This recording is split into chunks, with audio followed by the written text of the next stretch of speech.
Hi and welcome to Healthy Life Hacks. I'm Jennifer Jefferies, the present-day wise woman, a realistic naturopath coming to you from the surfing beaches of Australia. This podcast is for those of you who are wanting to really rock your life and health and live from a place of prevention. Let's get into today's episode. Hey guys, it's Jen and I'm really excited because I have a guest on here today.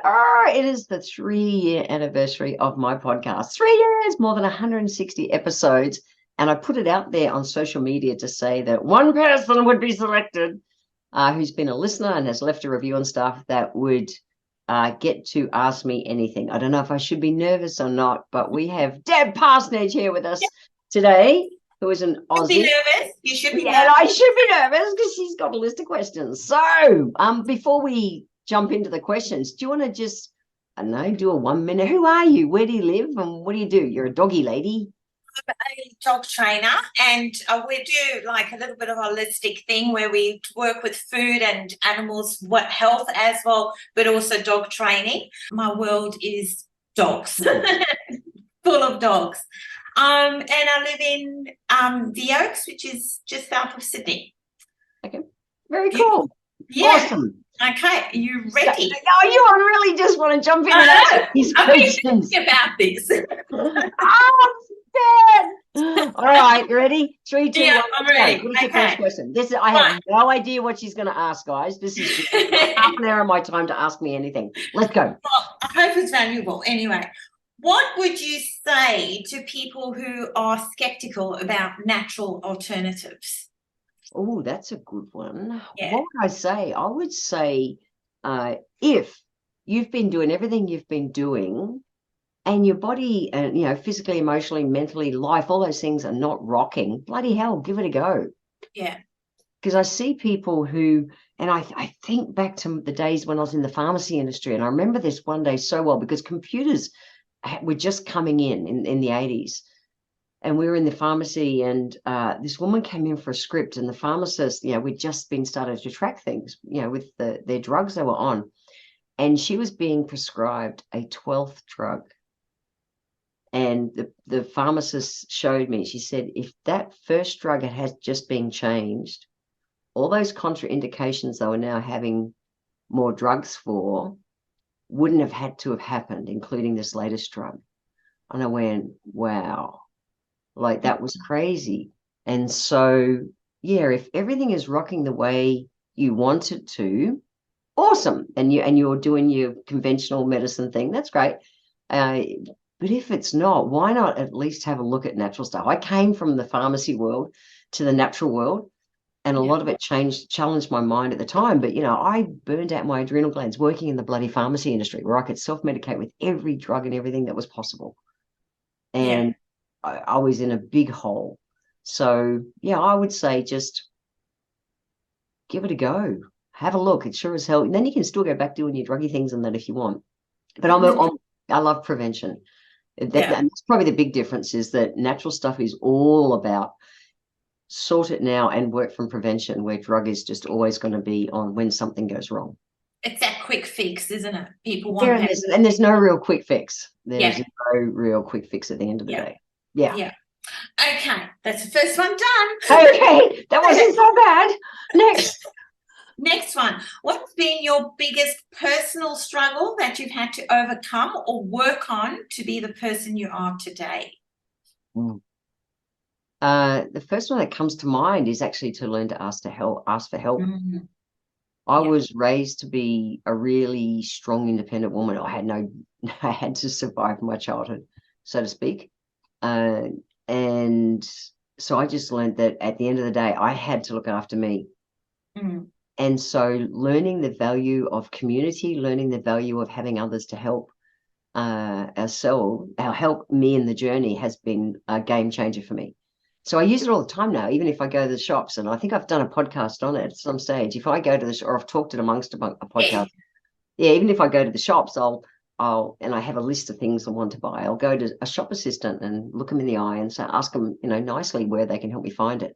And that helps keep me in that flow of asking for help. Yeah. It's easier for me just to soldier on and do it all than ask for help. Yeah. Like many women. a lot of us mums can relate to that. Huge. I think it's a woman thing, yeah, because Yeah, we're raised to look after everyone else before we look yeah, after ourselves. So I think it's been bred into us, our generations anyway. yeah. And a bit one off of a weird one. I like Why you like weird? them. Are you vegetarian? Like, what is Oh, the reason for that? I have followed Hindu and Buddhist teachings since Mhm. my 20s, and it's the whole do no harm. Okay, yeah. That's it. So is it health-wise, do I know that it's easier for the body to work on a plant-based diet? Yep. Am I doing it just, to not harm, the other animals and that? Yeah, that's it. But it fits my spiritual kind of thinkings. Okay, interesting. Yeah, so even when I garden, it's interesting now. It's like if you dig up sometimes and you've broken a worm, it's like, oh, Yeah, I'm so sorry, worm. Yeah, that's why. But okay, it's the endless health benefits, and yeah. But yeah, that's the foundation yeah. of it. What would be your biggest tip for people who want to be healthy and they want to eat the right thing, but perhaps, especially at the moment, can't afford the healthy choice? Because let's be honest, sometimes the healthy choice is more Oh, expensive. yeah, look, it really can, and the world's just a bit messed up with all those kind of things at the moment. I Yeah. remember I was about to catch, I was up in the San Juan Islands, north of Seattle in the States, going Mhm. back, I don't know, 10 years ago or something. And I remember there was vending machines and we were sitting waiting to catch the ferry across to the San Juans. And I remember the vending machine sitting there. And there was like a Coke machine for like a buck a can and water bottles for like $3. Yeah. And I remember seeing this mum walk up to the machines with a couple of kids in tow. And of course she was going to buy 4 cans of bloody Coke for $4 versus $12 or $16 for some water. Yeah. And right then I went, there's something really messed up with society. So I know that we pay the cost for our health at some stage. Either we pay for it now in advance or we pay for it when we get sick because we've been cutting corners with foods that aren't as good for us. Yeah. So um, how do we get around that? Yeah, I say to people, I said it to a woman this morning, she's doing that, I just want to do this and this. I said, you know what? Save up and really give your body the best help it can. Yeah. If you can, if you're wanting to do a program or a reboot or something like that, because I promise it's worth it. But I would just say do as much as you can and you don't have to, and I've talked about, you don't have to go the full-blown organic and stuff because so much organic food is void of nutrients anyway. But I'd be sticking as close to the mark as I could. I really get it. Yeah. Budget is very real for people and even pet. So Yes. we've got a new puppy dog and Yep. I've ordered your training treats for my puppy dog, which are a very different price than, the crap in the supermarket, but what Yep. do I want to get? Yeah, And exactly. I want a healthier dog. So And it's like you say, it's an investment, isn't it? What you put in now, you're it going is to a big stay away. investment in the house. Yeah. And the same with an animals as us. So I choose and I really encourage people to try it on. What I find is, yeah, they'll spend less money in different ways because they're not having to prop themselves up with their body not working properly. Yeah, it's real. Okay. But we always pay now in advance Yep. and pay for better food, or we will get sicker. And I promise it costs way bloody more than Yep. budgeting to make it fit now. Yeah. Absolutely. All right. How are you going? I'm coping so far. What's Coping. next? All right. So we know you're a naturopath. Yeah. Some people might not know that you're also an aromatherapist. Yeah. How can people incorporate aromatherapy into their lives, and how can it improve their well-being? Oh, that's a good one. I am an aromatherapist as well. I still remember the day I was shown essential oils. So I studied aromatherapy through Salvatore Battaglia, who's written kind of the main big textbook for aromatherapy in the world. He was my teacher back a lifetime ago. And right from that moment, I went, oh, wow. And like I grew up with, we were the eucalyptus oil bowl, snotty thing, bowl of water, eucalyptus towel over the head. So we kind of grew up, but they were the remedies that we all did in those days anyway. I remember olive oil, you'd go to the chemist shop to buy it.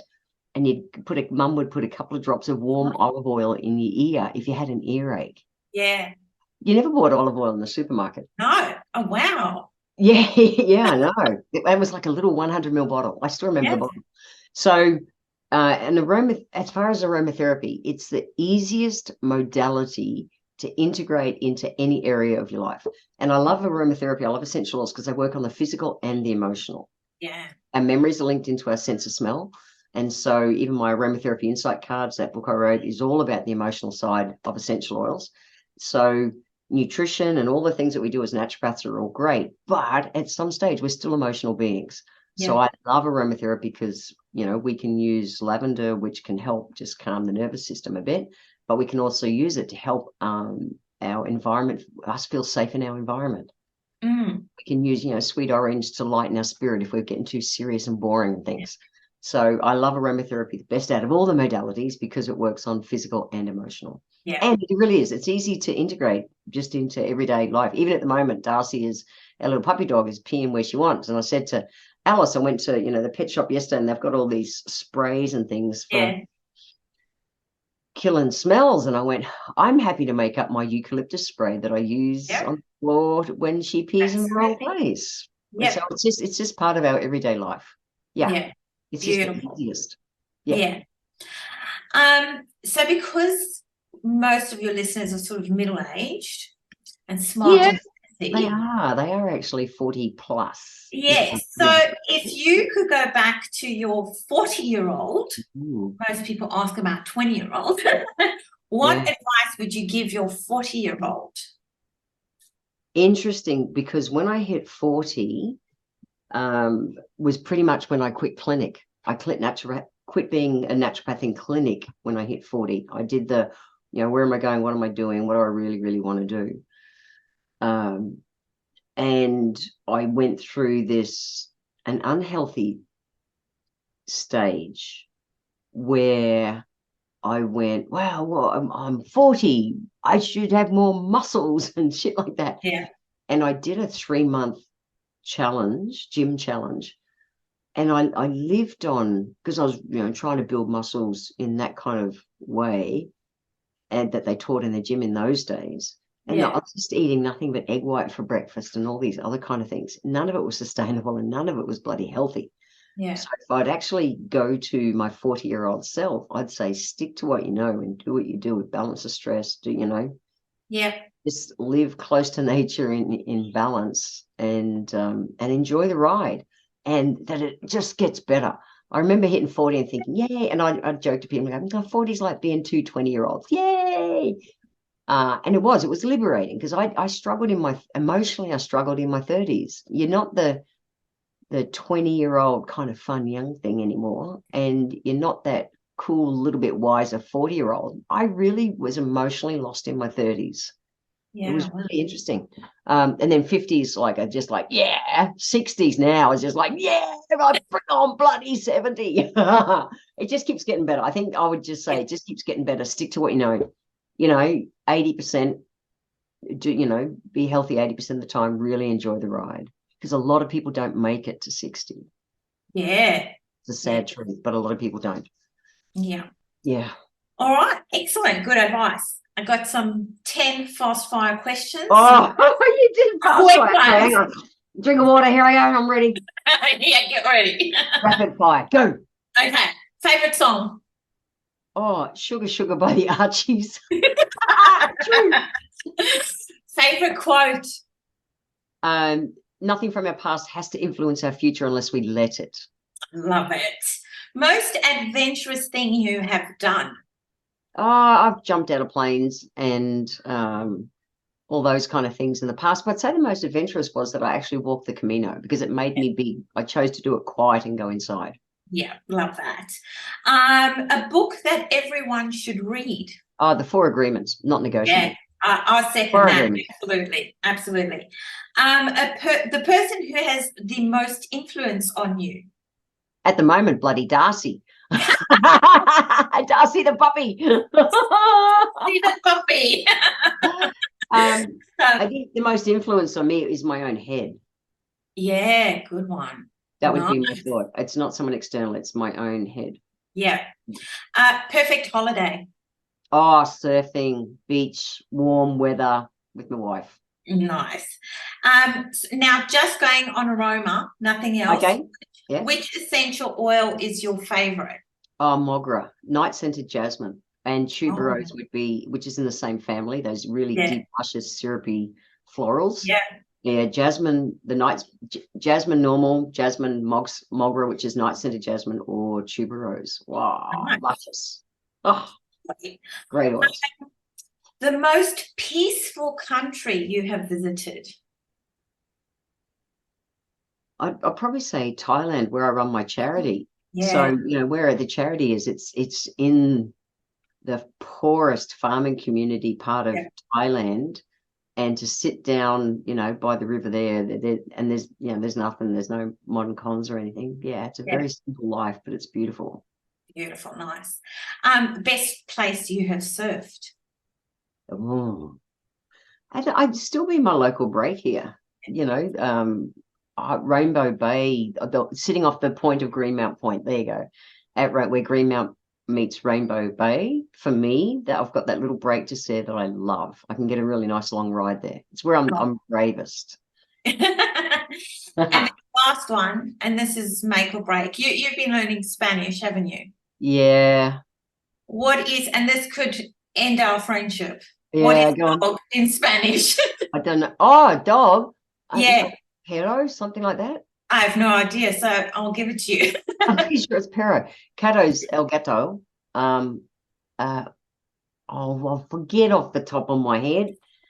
Yeah, I'm not good at Spanish yet. That's a good question. You little shit. Oh, and that's Wow. I survived. she survived. I'm curious, what did you learn different about me or that I commented on? I'm curious. I You were I interested, you wanted to know those things. Yes. So the vegetarian thing I think is always fascinating. I just because I'm not vegetarian, so I do kind of think why? Why are you doing it? What is the actual greater purpose? Yep. So that was an interesting one.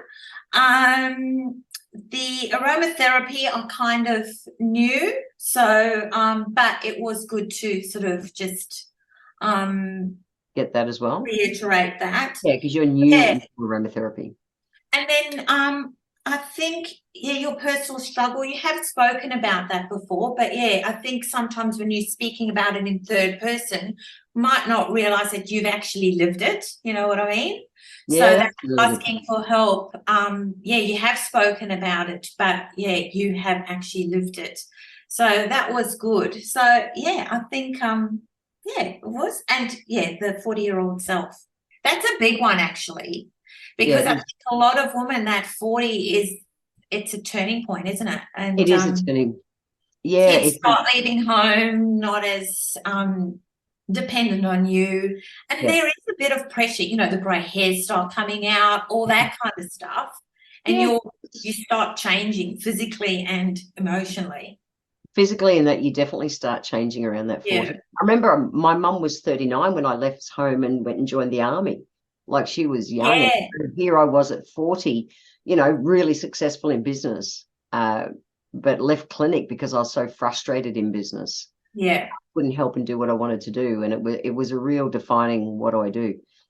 And And I think that for a lot of women especially, like you get to that 40 and if you're a little bit lost, you feel like it's almost too late to start again.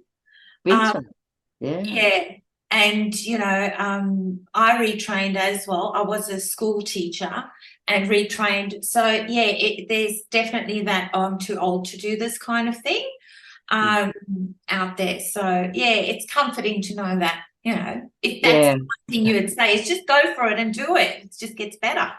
Yeah, it really does get better. And you don't, because society doesn't tell us that it gets better. Society shows Yeah. that life just gets shitter as we get older. And Mm, really, seriously, my 60s are the best time of my life. I'm having way more fun and feel better in, everything. I wish I had this wisdom now. Yeah, at 40. Holy shit, what yeah. a different last 20 years it would have been. Yeah. But then you wouldn't be who you are today, would you? Well, that blah, blah, blah. But True, I wouldn't be. However, it would be And you nice wouldn't to be have giving this us wisdom all that good later. advice. So we can, fast forward thanks to you. So Oh, thanks yeah. for that, Jen. And I might just close this by saying I'm really human. Every damn thing I talk about on a podcast or a reel or anything, I've experienced. I don't just put shit out there to put shit out there. It's all little, all the little things I've done through whatever part of my life to get where I am. So whether it's a health thing or a mindset thing or an attitude thing or whatever, emotional thing, physical thing, I've done them all, and still have my moments to, talking about yesterday, the day before yesterday, I had a dentist appointment. I'm not the biggest fan of the dentist, from way too much trauma as a kid. And